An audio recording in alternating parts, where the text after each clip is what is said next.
Le gouvernement benelux a demandé à l'ennemi à quelles conditions honorables un cessez-le-feu était possible.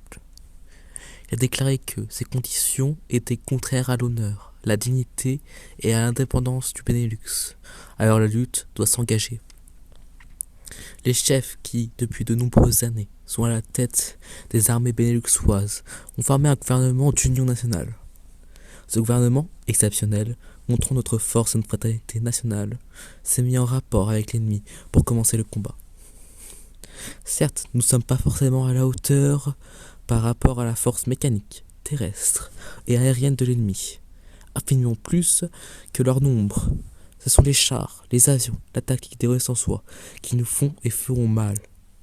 Ce sont les chars, les avions, la tactique des soi qui ont surpris nos chefs au point de les amener là où nous sommes aujourd'hui. Mais le dernier mot est-il dit? L'espérance va-t-elle disparaître? La défaite est-elle définitive? Non.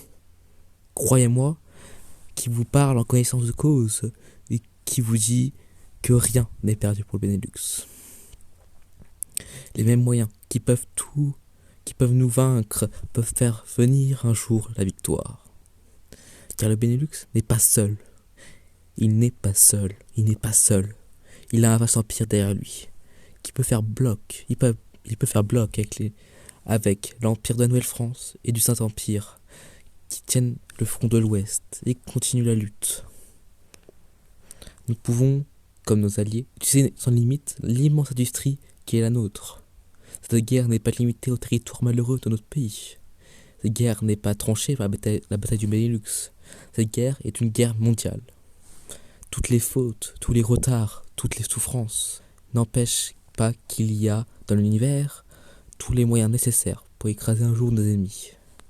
En sous-effectif et dérangés aujourd'hui par la force mécanique, nous pourrons vaincre dans l'avenir par une force mécanique supérieure.